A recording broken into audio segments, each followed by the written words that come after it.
Bonjour à tous, mesdames, messieurs, merci de votre fidélité à votre émission Grand Défi. Aujourd'hui, nous abordons les défis du développement à la base avec le projet des 145 territoires, plutôt le développement des 145 territoires. C'est un projet de développement local qui y est dans la vision du président de la République, Félix-Antoine Tshisekedi Tshilombo, qui veut voir le pays commencer à se développer par la base. Donc, on dit projet de développement local. On commence dans nos milieux, un projet ambitieux, un projet tant attendu par les Congolais, qui permet à la République de pouvoir émerger, de pouvoir changer de situation. Comment est créé ce projet? Comment s'exécute ce projet? Où en sommes-nous avec l'exécution de ce projet? Que faire pour que ça puisse réussir? Voilà autant de questions que nous allons évoquer dans cette émission avec le professeur Pierre Lohorola. Il est au cadre de l'UDPS, il est professeur d'université et nous allons le recevoir pour parler, débattre, échanger et trouver des voies ou des pistes de solutions. Professeur, bonjour. Bonjour Gustave. Merci d'avoir accepté notre invitation. Oui, c'est moi qui vous remercie et d'abord bonne année. C'est la première fois qu'on se voit. Merci beaucoup de cette nouvelle année. À vous autant, professeur. Voilà, il y a un projet ambitieux que vous connaissez très bien, le projet de développement local de 145 territoires, un projet du président de la République. Il y tient beaucoup à ce projet. Quelle lecture personnelle vous faites sur ce programme? Merci beaucoup Gustave. Merci de m'avoir invité pour essayer de discuter sur ces grands projets de développement local basés sur les 145 territoires de notre pays, la République démocratique du Congo. Ces projets, comme vous le savez, beaucoup d'entre nous peuvent croire que le chef de l'État a sorti ça du hasard. Non. Le président de la République est un enfant qui a grandi dans la grande famille de la social-démocratie. La social-démocratie, c'est la famille internationale dans laquelle se trouve l'UDPS, dont il est issu. Et je l'ai toujours dit, excusez-moi et permettez-moi de rappeler, je l'ai toujours dit, la social-démocratie est une famille où on prend en compte la responsabilité et l'initiative en même temps. Donc, à droite, nous avons la responsabilité de créer des entreprises, la responsabilité d'innover, etc., etc. Et à droite, plutôt à gauche, nous avons l'initiative. Nous avons la possibilité de garder avec nous tout le monde. Donc nous gardons la possibilité de créer des emplois, de créer des entreprises, etc. Mais en même temps, nous prenons en charge la population qui est moins nantie. Donc les pauvres, ce que nous appelons les pauvres, nous les prenons en charge. C'est pourquoi nous parlons à l'UDPS du peuple d'abord. C'est ça. Le peuple d'abord, c'est-à-dire, nous n'oublions pas le peuple. Nous avons la responsabilité, nous avons l'initiative. Il a plutôt initié ce projet pour aider le peuple. D'abord, il faut que nous puissions revenir en arrière.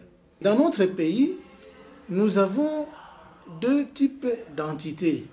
Nous avons les entités décentralisées et des entités déconcentrées. Les territoires font partie des entités déconcentrées qui dépendent du gouvernement, qui ne font pas leur budget, etc. Contrairement aux communes, aux mairies et aux secteurs et chefferies, qui sont des entités décentralisées qui ont droit à élaborer leur budget, etc. Alors, le président de la République a conçu depuis, il faut savoir que c'est depuis l'indépendance du Congo que nous n'avons pas eu à penser à la base, au développement à la base. Il a conçu ce projet pour réaliser le développement à la base, effectivement. Donc il est le premier à le faire. Il est le premier à le faire après les rois de Belge, si je puis m'exprimer ainsi. Qu'est-ce qui vous fait dire ça? Qu'est-ce qui me fait dire ça? Mais c'est la réalité sur le terrain. Si vous arrivez dans un territoire, chef-lieu d'un territoire X, ici en RDC, vous allez visiter les services de l'État, les bureaux de l'administrateur du territoire, les bureaux de la police, les bureaux du tribunal, même les hôpitaux, ou les parquets, les hôpitaux, les services, les bureaux de la poste, les services d'état-major ou de l'armée, si ça existe là-bas. Allez voir tout ce qui revient à l'État. Dans quel état de délabrement ça se trouve aujourd'hui? Et voici un chef d'État, fils du pays, des pères et des mères, comme nous le disons, qui vient et qui dit non, mon pays ne peut pas rester dans cet état. C'est inacceptable. Parce que si on ne le fait pas, qu'est-ce qui va arriver? Eh bien, tout le monde va quitter ces endroits-là. Et tout le monde va venir vivre ici à Kinshasa avec les conséquences que nous connaissons. Il y a des endroits, je ne vais pas les dire ici, où les juges des tribunaux de paix qui a été nommé ne veut pas aller. Il est à Kinshasa. Certainement, parce que il n'y a ses pas collègues, de bureau. Il n'y a pas de bureau. Le bureau n'existe pas, il n'a pas de résidence. Et ses collègues non plus ne sont pas là, même s'il y va. Il va siéger seul. Il ne peut pas siéger seul. Il doit avoir des collègues pour réaliser les quorums et siéger. Et donc, tout ça, vous comprenez que le pays ne fonctionne pas. Alors, qu'est-ce qui est prévu dans le programme du chef de l'État ici, le PDL 145 territoires? Il est prévu plusieurs aspects. D'abord, il y a la construction des maisons, des bureaux de l'État dans les territoires, dans les chefferies, dans les secteurs, des bureaux de l'État. La construction des maisons d'habitation de ces responsables de l'État. Vous pouvez être aujourd'hui nommé administrateur du territoire à Boulungu, je prends un exemple. Vous n'êtes pas, vous n'habitez pas à Boulungu, mais on vous nomme là-bas. Vous allez habiter où? Il faut que vous trouviez une maison de l'État où on peut vous loger et où vous allez habiter avec votre famille pour commencer à travailler et à rendre service à l'État. Il est prévu la construction des hôpitaux. Il est prévu la construction des écoles. Il est prévu la construction des routes agricoles. Des routes d'abord pour désenclaver ces territoires-là, les routes de dessert agricole, mais également l'eau. On doit servir tous ces centres-là en eau, faire les forages s'il le faut. Il est prévu l'énergie, et il est prévu aussi des maisons sociales, la construction des maisons sociales où on peut loger la police, on peut loger les enseignants, on peut loger... Vous comprenez que ça, c'est un méga projet. C'est un méga projet, professeur, mais oui. Est-ce que vous êtes sûr que ce projet va réussir? Ça, c'est un aspect. Vous savez, il y a ici l'aspect exécution, réalisation. Donc, pilotage et exécution. Là, c'est le gouvernement qui a donné le pilotage au ministère du Plan, et le ministère du Plan a attribué l'exécution à trois agences en répartissant le pays en trois parties. Il y a les BSECO, il y a les PNUD et il y a la cellule d'exécution de financement en faveur des États fragiles. Je ne sais pas comment on l'appelle, si on doit l'abréger, c'est CEF en quelque sorte. Ces trois agences sont celles qui sont responsables de l'exécution, qui reçoivent directement les fonds de l'État pour aller exécuter, c'est-à-dire choisir les entreprises, les organisations qui peuvent exécuter. Mais la question que vous posez est importante. Est-ce que nous sommes sûrs que ça va réussir? Pour nous, ça doit réussir. Ça doit réussir. Il y a peut-être des soucis par rapport au délai d'exécution. Et ça, je ne connais pas le secret de ces agences, je ne connais pas pourquoi certaines agences traînent. Je sais que, par exemple, côté BSECO et côté CSF, parce que les informations en notre possession démontrent que les PNUD et les BSECO et la cellule là de financement ont reçu chacun 4 millions de dollars pour les études de faisabilité. Et ça fait déjà 3 mois, lorsque dernièrement il y avait une session d'évaluation avec les experts du ministère concernés, oui.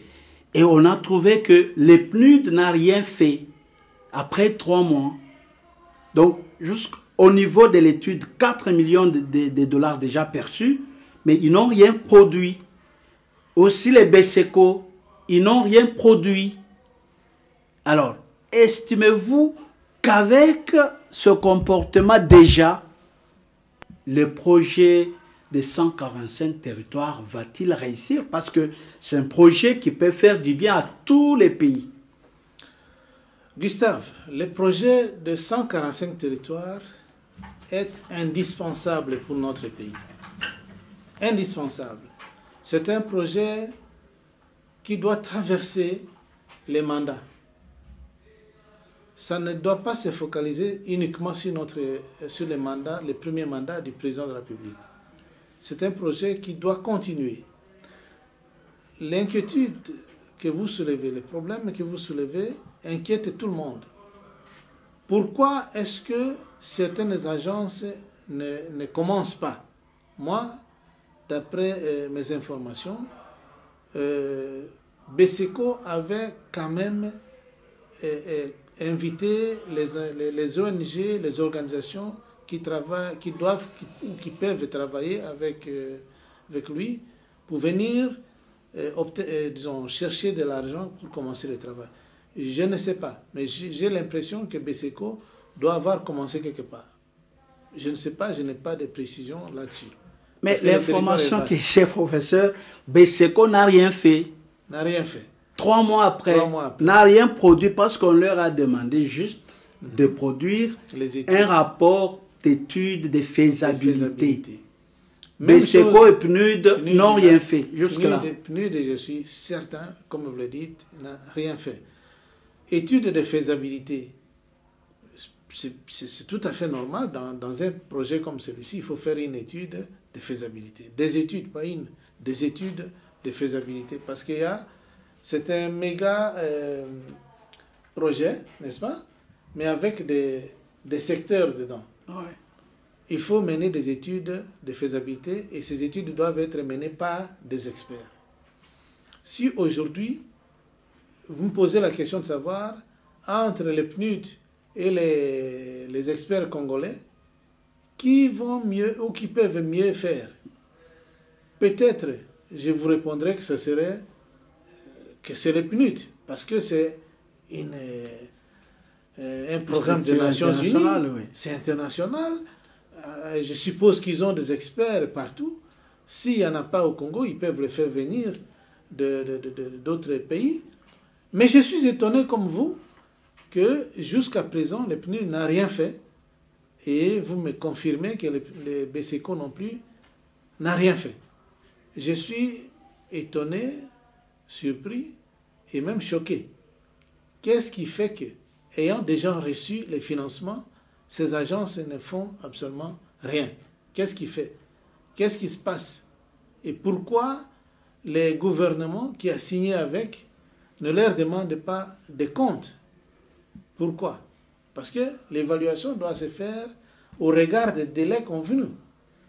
Mais si le délai qui a été convenu est atteint et qu'on ne voit rien, le gouvernement doit ou devait les convoquer. Alors on va convoquer qui? Le ministre du Plan démissionnaire d'ailleurs, qui est parti.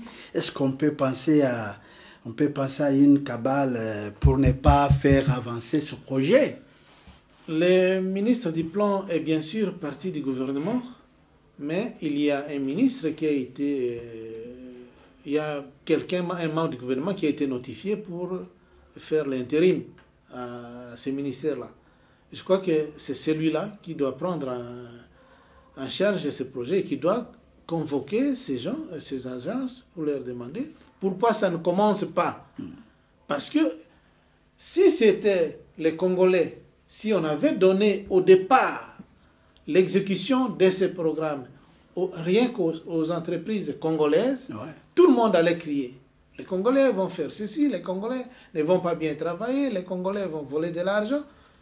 D'emblée, on a un jugement négatif sur les Congolais.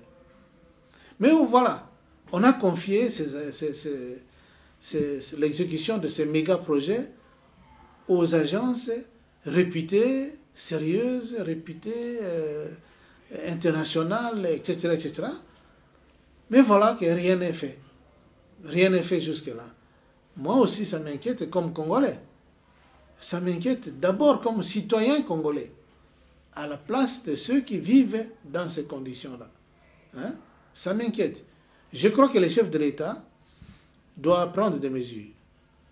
Et il est la personne la mieux informée du pays, connaît normalement ce qu'il doit faire pour que les choses marchent. Nous ne pouvons pas continuer à accepter que ces agences puissent comme ça prendre l'argent de l'État, l'utiliser, parce que je ne crois pas qu'ils ont pris l'argent pour aller garder dans leur coffre. Ils l'ont utilisé et jusqu'à présent... Il y a déjà 3 mois, mais selon les informations des médias en ligne que j'ai pu recueillir, ils sollicitent encore 3 mois. Donc 3 mois plus 3 mois, ça fait 6 mois. Rien que pour toute une année, juste pour les études. Vous ne voyez pas qu'avec cette lenteur, la volonté du chef est en train d'être trahie? Oui, mais je suis de même avis que vous. Si ce que vous dites est vrai, c'est tout à fait regrettable. Comment on peut, après avoir obtenu de l'argent, après avoir commencé ses études, et après avoir au départ estimé qu'en 3 mois, on pouvait le terminer, venir encore solliciter 3 mois sans rien produire. Et à la fin, on va solliciter encore 3 mois, l'année termine.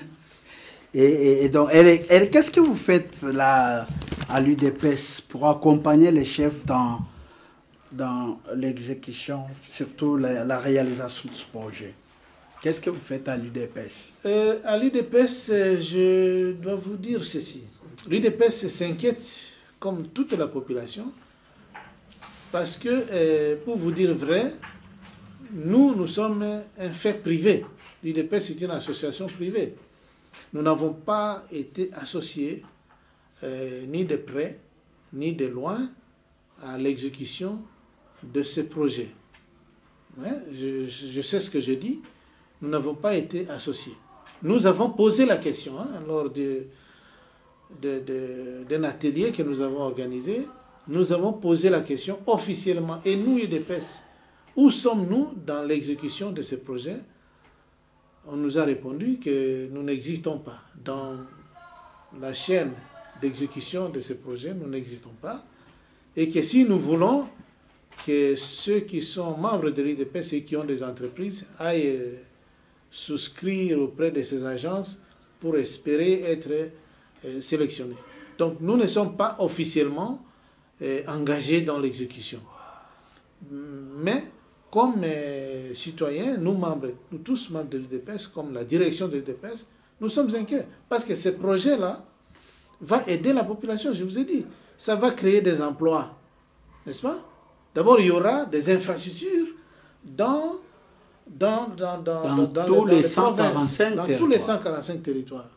Ça va maintenir les gens sur place parce qu'ils auront des emplois, ils auront les conditions de vie améliorées, ils vont suivre la télévision, ils vont avoir de l'eau, de l'électricité, il y aura des écoles, de bonnes écoles pour les enfants, et on va augmenter le nombre de gens qui travaillent. Il y aura des emplois parce que dans ces hôpitaux, on doit engager des gens. Dans ces écoles-là, on doit avoir de bons enseignants. Dans les services d'adduction d'eau, on doit avoir des gens qui vont travailler. Dans les services de l'énergie, production de l'énergie, les gens vont travailler. Dans la construction des routes, les gens vont travailler. Et dans des projets particuliers de l'agriculture, territoire par territoire, les gens vont travailler. Donc il y aura à manger. Et tous ces gens-là vont être, à mon avis, transformés demain en fonctionnaires de l'État via les provinces. Ce sont des fonctionnaires provinciaux. Hein? Et je plaide d'ailleurs pour que les budgets soient maintenus. Les budgets soient maintenus même après avoir achevé les constructions des infrastructures. Pour que tout ce qu'on aura fait, on aura réalisé, soit bien géré. Je souhaite que les budgets soient... les financements prévus dans les budgets donc de l'État. Donc les budgets de 1,6 milliard de dollars. Mais oui, pourquoi pas. C'est pour l'entretien de ce qu'on aura construit, c'est pour les salaires de ceux qu'on aura engagés, c'est pour le fonctionnement de tout ce qu'on aura mis en place là-bas. Vous voyez? Alors, professeur, dites-nous un peu, est-ce que selon vous, les projets ou le programme de développement local de 145 territoires, tel que conçu, vous convainc, c'est appréciable, ou il y a des rectifications que l'on peut apporter pour pouvoir améliorer? Parce que il y a certains scientifiques qui pensent que le projet n'a pas été bien conçu tant qu'on ne voit pas la production. Il y en a qui pensent qu'on devait commencer par la production parce qu'on ne produit pas. Et puis, voir encore les centres de sécurité, et puis voir maintenant comment industrialiser, et ainsi de suite. Mais ici, on prévoit seulement des constructions, mais il n'y a pas de production. Personnellement, comme scientifique, pensez-vous que ce projet est bien élaboré, bien conçu? Vous savez, Gustave, qu'en science, les théories s'affrontent. Chaque scientifique apporte ses idées, etc. Pour ce qui me concerne, il n'y a pas de problème avec la conception du projet. Le projet a été bien conçu, l'élaboration est bien faite. Le problème, c'est au niveau de l'exécution, de la mise en œuvre. Vous comprenez? C'est au niveau de la mise en œuvre. Et là, on peut discuter. C'est tout à fait normal. Mais en ce qui concerne la conception du projet, il n'y a pas de problème. Je vais vous donner un exemple.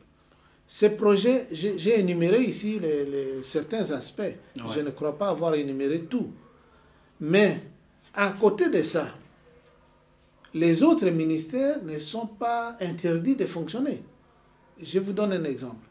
Au moment où nous parlons du projet des 145 territoires ici, ouais, l'Office des routes, dont la tutelle technique est exercée par le ministère de JTPR. Ouais.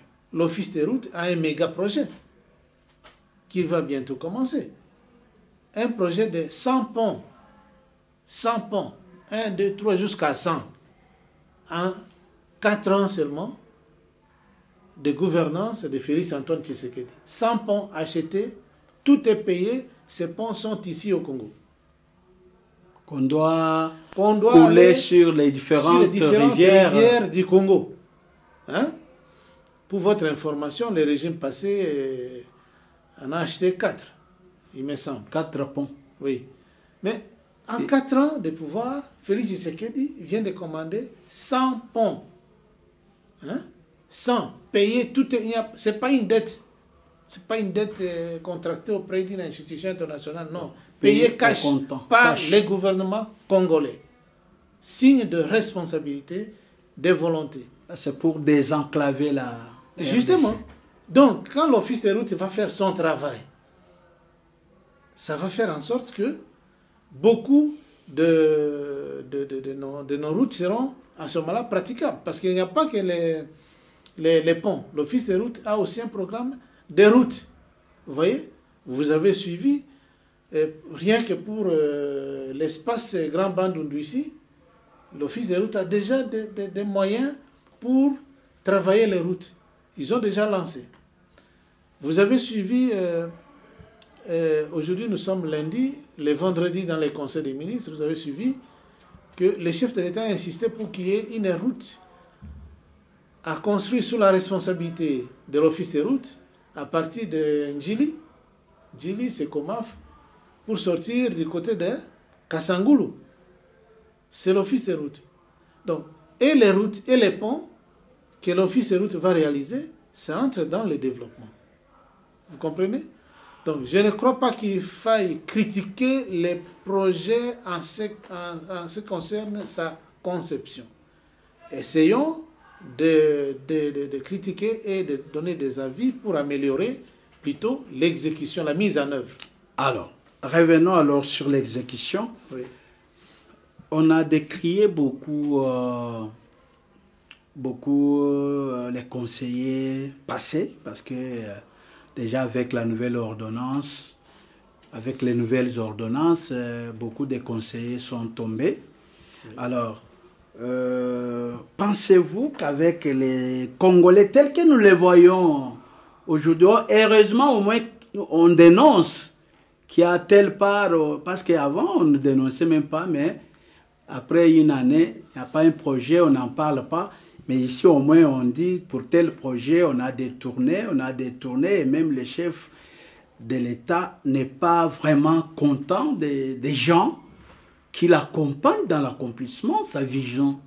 Alors, êtes-vous sûr que les gens, parce que déjà, les PNUD, les BSECO, avec ce qu'ils font, et même ceux qui seront dans l'exécution, êtes-vous confiants que c'est des gens, des hommes et des femmes qui aideront le président à atteindre son objectif? Donc, c'est lui de développer la base. Merci beaucoup, Gustave, pour cette question. Je crois que nous devons d'abord nous mettre d'accord sur un point. Le cabinet du chef de l'État est de la responsabilité personnelle du chef de l'État. C'est son cabinet. C'est lui qui choisit des hommes et des femmes qui peuvent l'accompagner dans son travail. Parce qu'il n'y a pas une institution qui s'appelle présidence de la République. L'institution s'appelle président de la République. Je crois que nous sommes d'accord sur ce point. Oui, d'accord. Et le président de la République travaille avec des hommes et des femmes pour réaliser sa mission et sa vision, mettre au point sa vision. Dans cette réalisation-là, nous devons nous poser des questions de façon claire et être d'accord sur les principes. Les conseillers, un conseiller, qu'il y soit du chef de l'État, du Premier ministre, ou d'un ministre, ou d'un DG d'une entreprise, un conseiller ne gère rien. Alors, rien. Dans les cabinets du chef de l'État, les gestionnaires de crédit, c'est les directeurs de cabinet du chef de l'État. Les conseillers, on lui donne des dossiers, on lui donne des lettres adressées au chef de l'État, des questions posées, etc. Et il analyse, il travaille. Il travaille, il propose des avis, il consulte, il va à la bibliothèque, il va au Parlement, il va dans tel ministère, il va dans telle direction. Il analyse, il étudie et il vient avec les résultats de son travail auprès du directeur des cabinets pour dire voilà ce que je pense. Personnellement, je ne comprends pas pourquoi on peut accuser les conseillers. On s'acharne sur eux. On s'acharne sur les conseillers. Moi, je suis un professeur d'université, je suis un intellectuel. Je ne peux pas m'aligner sur ce qui est dit quotidiennement sur les réseaux sociaux. Je dois critiquer. Et personnellement, je ne crois pas qu'il y ait un conseiller chargé de la gestion d'un projet du gouvernement. Parce que le gouvernement lui-même est là. Mais on a vu les projets Tchilé-Gilou, par exemple. Il y a les projets Tchilé-Gilou qui étaient placés sous la coordination d'un conseiller, du chef de l'État, vous les connaissez bien. Et après, on a dit qu'il a détourné, on parlait de 14 millions. Même si, après, les uns et les autres, non, je n'ai rien touché, je n'ai pas touché à l'argent, tout ça. Mais, en fait, il était chargé parce qu'il est l'œil du chef. Vous savez que tous les conseillers du chef de l'État sont chargés comment dirais-je, de travailler ou d'observer ou d'assister les ministères du gouvernement, hein, dans leur travail, n'est-ce pas? Ouais. Mais je ne peux pas affirmer ici qu'un conseiller du chef de l'État a eu à gérer les fonds. Parce que tous les projets, je vous dis, tous les projets sont gérés normalement par le gouvernement. Ce n'est pas le gouvernement. Gouvernement. Un conseiller peut suivre. Il peut aller avec un ministre. Il peut assister un ministre. Mais c'est pour faire rapport à ses chefs. Il n'y a aucun principe qui peut me pousser, moi, à affirmer qu'un conseiller gère tel projet au point de signer des documents pour la sortie d'argent, au point d'engager l'État pour sortir de l'argent. Je ne crois pas. Si un conseiller a commis des bévues ou a détourné l'argent, et on en parle, ces conseillers toujours au pays. Mais pourquoi la justice ne s'intéresse pas à ces conseillers? Pourquoi il n'est pas arrêté? Pourquoi? Je ne crois pas. Parce vous savez, avec les procès de 100 jours, on a eu beaucoup de nouvelles notions, des vols intellectuels, tout ça. Ça existe. On peut combiner soit avec les ministres, soit avec les exécutants. Dans le projet de 100 jours, ouais. N'oublions pas qu'il y avait un gestionnaire de crédit qui était dedans, qui était les centres. À ce moment-là, il n'y avait pas encore de gouvernement, de nouveau gouvernement. Le gouvernement qui était là assurait les affaires courantes. Et la personne qui travaillait avec ce gouvernement, c'était les gestionnaires de crédit de la présidence. Vous comprenez? Ce n'était pas un conseiller, c'était le directeur de cabinet. Ici, je parle de conseiller. Je ne vois pas un conseiller qu'on peut interpeller pour la gestion des fonds. Parce que les principes même n'existent pas. Vous comprenez? Bien sûr, si on veut me contredire, on m'amène des preuves. Donc vous n'êtes pas sûr que... Je ne suis pas convaincu. Tout ce qu'on parle détournement, c'est du blabla. Je ne dirais pas que du blabla, parce que moi, je ne connais pas comment ça se passe. Mais les différents projets qui étaient au Grand Kasaï... Ces projets sont là, ils ne sont pas effacés. Voici ce que je pense, moi. Ouais. Vous savez, le Grand Kasaï n'a pas une industrie qui fabrique du ciment. Il n'y a pas une industrie qui fabrique les fers à béton, les barres de fer. Il n'y a pas une industrie qui fabrique, je ne sais pas moi, du métal pour aller faire ceci ou faire ça. Je crois que il y a un retard. Mais les matières sont là. Les matières existent au Kasaï, mais il n'y a pas d'industrie pour ça. Oui, il n'y a pas encore d'industrie. Je crois qu'il faut amener tous les matériels à partir soit de Kinshasa, soit de Lubumbashi. Il doit y avoir un moyen d'amener. Peut-être qu'il y a un retard dans l'exécution ou dans l'acheminement des matériaux de construction. Peut-être. Ou peut-être il y a un retard dans le débloquement, plutôt dans les financements. J'ai suivi hier un extrait de la conférence de presse du directeur général de l'OVD. Il n'a pas affirmé qu'il y a eu détournement. je ne l'ai pas entendu affirmer qu'il y a eu détournement. Mais je crois que, à mon avis, je crois qu'il y a un retard, soit dans la façon de débloquer les fonds, soit dans l'exécution, soit dans le paiement des factures auprès des transporteurs, etc., etc. Je crois que c'est à ce niveau-là. Je ne peux pas affirmer qu'un conseiller peut être jugé ou peut être interpellé parce qu'il gère l'argent de l'État. Et pourquoi ça prend de l'ampleur dans les médias, dans les réseaux sociaux? Il y a des vidéos qui circulent comme quoi on a détourné. Donc à l'UDPS,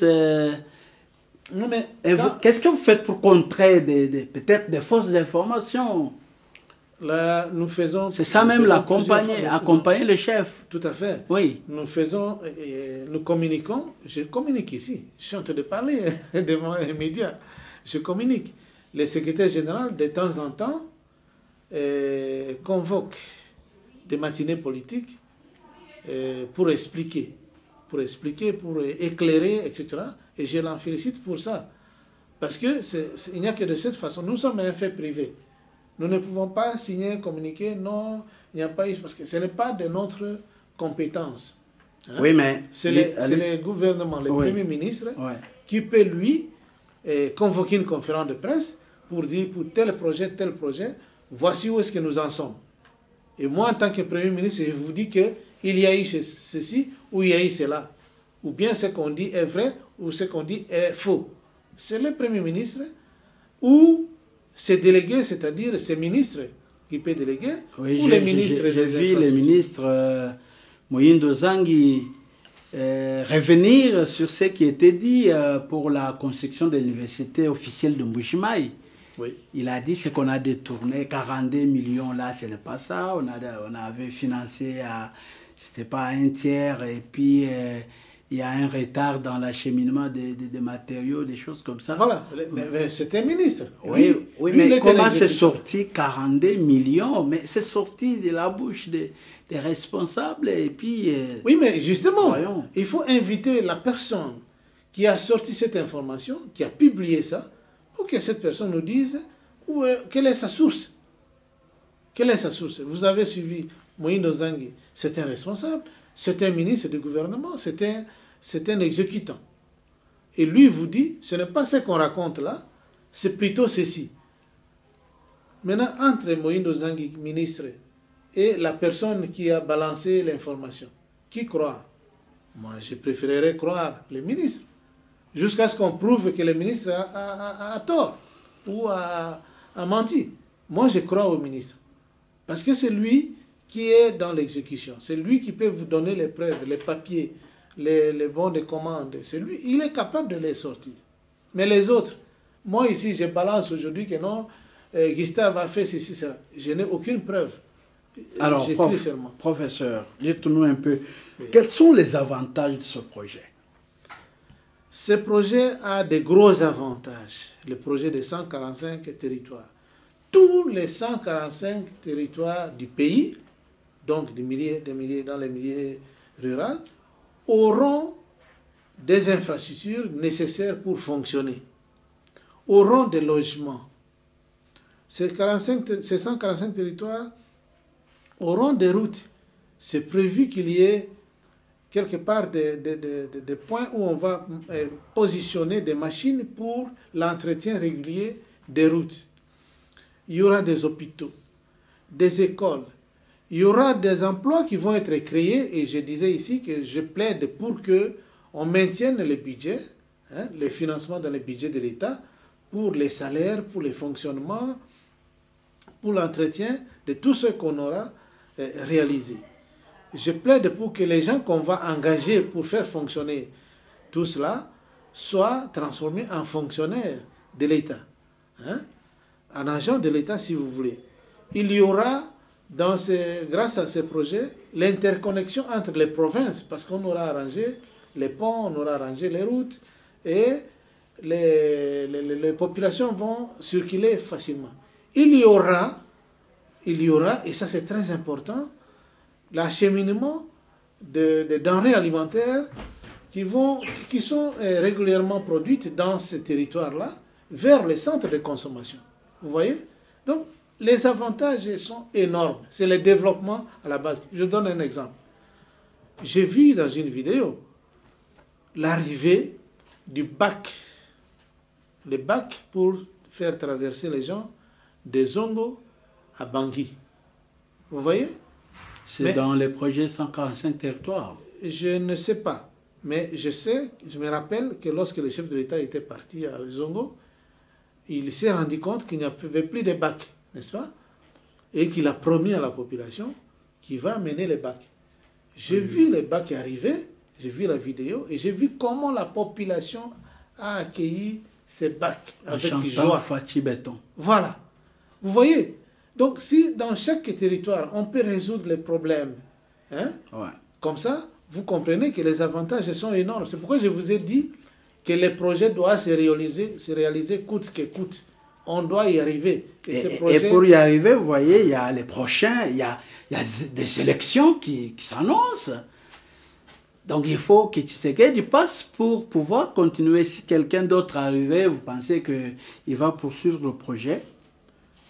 Je vous dis qu'il n'y a pas quelqu'un au pays aujourd'hui, je parle avec conviction, qui a une meilleure offre que celle de Félix Antoine Tshisekedi. Et montrez-moi l'offre. Qu'est-ce qui vous fait dire ça? Mais les différentes réalisations, ce qu'il a déjà réalisé, et les projets même qu'il a mis sur la table. Mais les gens disent qu'il n'a rien fait. Ceux qui disent qu'il n'a rien fait... En disant réalisation, c'était nous, ça même dit. Et le reste, les gens vont se débrouiller, professeur. Vous voulez que je vous dise ce qu'il a réalisé? Oui, c'est qu'il y arrive. D'abord, sur la table, il y a ces projets-là. Ces projets-là qui commencent timidement, mais qui doivent se réaliser. Ça, c'est les plus grands. Mais regardez bien, la gratuité de l'enseignement. C'est parce que vous êtes à Kinshasa, peut-être. Moi, j'ai l'habitude de circuler en province. Je vous dis, il y a des écoles dans des villages éloignés des centres, où vous trouvez les enfants pleins. Les enseignants qui ont fait 20 ans sans rien toucher, sans toucher un rond de l'État congolais, commencent à être payés. Comme nous sommes à la fin, vous citez seulement.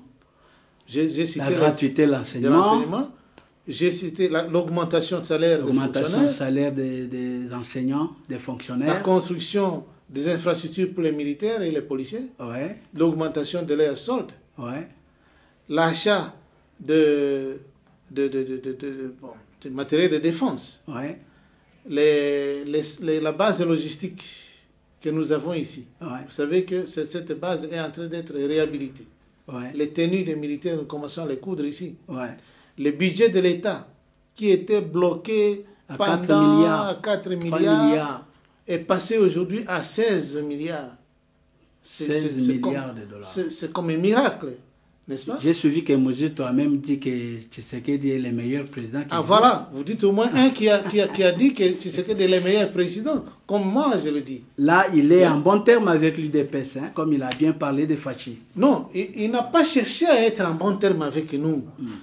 Lorsque Adolphe Mouzito dit ça, il le dit comme intellectuel. Tout intellectuel doit s'exprimer de façon objective. Il a parlé en toute objectivité. Vous voyez? Et c'est tout à fait normal. Je ne vois pas qu'il y a une meilleure offre que Félix Tshisekedi dans ce pays pour être président. Il n'y en aura pas. Alors, hein? si ces projets échoués, ce projet n'échouera pas.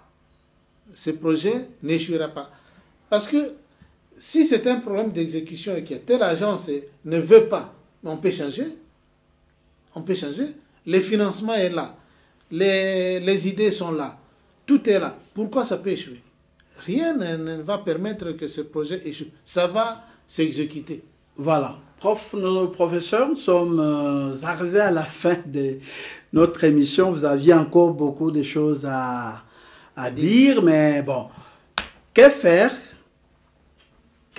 pour que ce projet réussisse et que les chefs de l'État réalisent sa vision ou son objectif? Que faire aujourd'hui? Qui doit faire quoi aussi? Voilà. Il y a les gouvernements, avec le Premier ministre. Les questions que vous me posez, si le Premier ministre peut passer sur le plateau et devant la presse, s'il peut nous dire pourquoi à tel endroit, ça bloque, ça serait intéressant. Donc je pense et je souhaite que le Premier ministre puisse réunir les agences et faire une bonne évaluation. De deux, le chef de l'État lui-même, celui qui est le patron de ce projet, le chef de l'État lui-même, doit tirer, tirer sur le gouvernement, pour que le gouvernement, parce que l'exécution c'est le gouvernement, Ouais. le pilotage est fait par le gouvernement, pour que le gouvernement puisse bien travailler. J'ai vu même des cas de, j'appellerais ça des tricheries, hein, Gustave. Un parti politique, un ministre provincial d'un parti politique, les gens d'une agence d'exécution arrivent, non, qui peut nous accompagner dans les différents territoires. Bon, on dit, ministre tel, c'est ton secteur, tu peux accompagner les gens de cette agence. Et arrivé sur le terrain, le ministre commence à dire, c'est notre parti qui veut venir construire ceci, ça. C'est faux.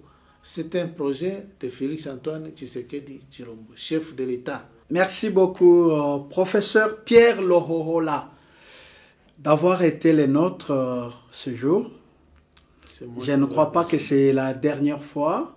Nous vous recevons encore dans d'autres émissions très bien élaborées, oui, pour que vous puissiez nous parler de ce que vous avez comme matière.